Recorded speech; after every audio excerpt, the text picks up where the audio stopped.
Alam natin na tayong lahat ay mamamatay. Ang kamatayan ay ang pagwawakas ng buhay.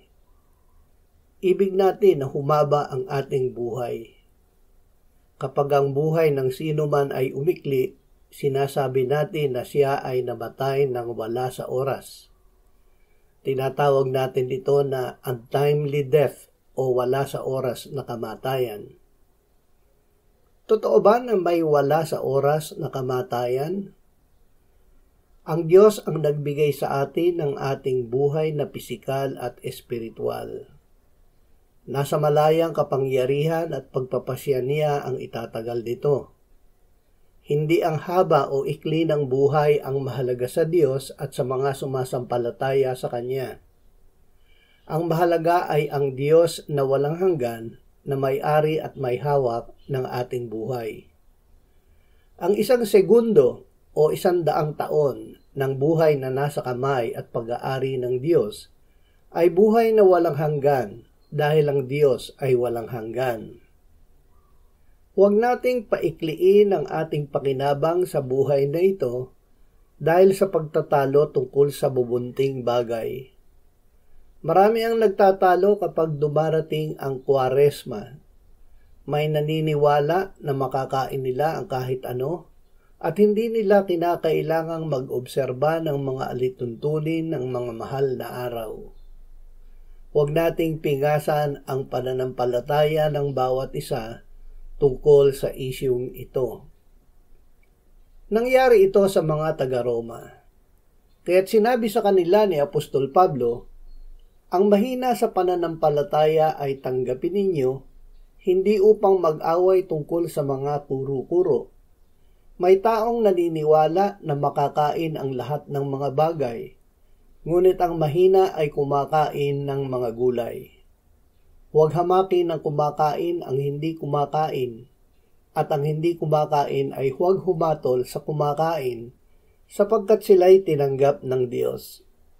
Sino kang humahatol sa alipin ng iba? Sa kanyang sariling Panginoon siya ay tatayo o mabubuwal. Subalit siya ay patatayuin, sapagkat magagawa ng Panginoon na siya ay tumayo. May taong nagpapahalaga sa isang araw ng higit kaysa iba, ngunit may iba namang nagpapahalaga sa bawat araw. Hindi ibig ng Diyos na sino man ay mabuwal. Ang ibig ng Diyos ay itayo ang may mahinang pananampalataya, at ang may malakas na pananampalataya ay ginagamit ng Diyos para sa layuning ito. Hayaang mapanatag ang bawat tao sa kanyang sariling pag-iisip. Ang nagpapahalaga sa araw ay nagpapahalaga dito sa Panginoon, at ang kumakain ay kumakain para sa Panginoon, sapagkat siya ay nagpapasalamat sa Diyos. At ang hindi kumakain para sa Panginoon ay hindi kumakain at nagpapasalamat sa Diyos. Walang sino man sa atin ang nabubuhay sa kanyang sarili, at walang sino mang namamatay sa kanyang sarili. Kung nabubuhay tayo, sa Panginoon tayo'y nabubuhay, o kung namamatay tayo, sa Panginoon tayo'y namamatay. Kaya't mabuhay man tayo o mamatay, tayo'y sa Panginoon, sapagkat dahil dito si Kristo ay namatay at muling nabuhay upang siya'y maging Panginoon ng mga patay at gayon din ng mga buhay. Huwag nating sayangin ang pagpapala ng buhay natin na nasa kay Kristo sa pagsasalungatan tungkol sa maliliit na bagay. Kung tayo ay nabubuhay, ito ay para sa Panginoon. Kung tayo ay mamamatay, ito ay para sa Panginoon. Kaya't sa mabuhay o mamatay, tayo ay pag-aari ng Panginoon. Manalig tayo na ang Diyos na walang hanggan ang may hawak ng ating buhay. Hindi niya tayo bibitiwan. Ang pananalig na ito sa Diyos ay may kapangyarihang umalis ng ating takot sa kamatayan. Kahit tayo ay dumaan sa libis ng anino ng kamatayan, Diyos ang magtatanggol at gagabay sa atin. Sinabi ni David, bagaman ako'y lumakad sa libis ng lilim ng kamatayan, wala akong katatakutang kasamaan sapagkat ikaw ay kasama ko ang iyong pamalo at ang iyong tungkod, inaaliw ako ng mga ito. Ang layunin ng Diyos para sa ating buhay ay hindi lamang gawin itong mahaba. Ang buhay na bigay niya sa atin ay buhay na nasa kay Jesus na namatay at ngayon ay buhay at nananahan sa atin. Dahil siya ay nananahan sa atin, nasa atin ang buhay na walang hanggan. Kasalanan ang dahilan kung bakit ang tao ay namamatay. Dahil sa atin ay inialay ni Jesus ang kanyang buhay para sa ating kasalanan upang tayo ay mabuhay. Sa pagbabalik ni Jesus ay aalisin niya ang kamatayan.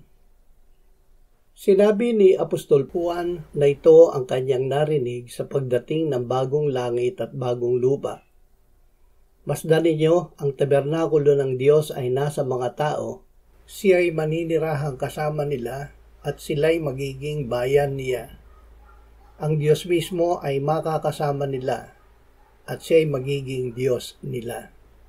At papahirin niya ang bawat luha sa kanilang mga mata at hindi na magkakaroon ng kamatayan. Hindi na rin magkakaroon pa ng pagdadalamhati o ng pagtangis man o ng kirot man, sapagkat ang mga unang bagay ay lumipas na. Hindi na magkakaroon ng kamatayan, kaya't wala ng kamatayan, nasa oras man o wala sa oras. Ang mananatili sa atin ay hindi lamang mahabang buhay.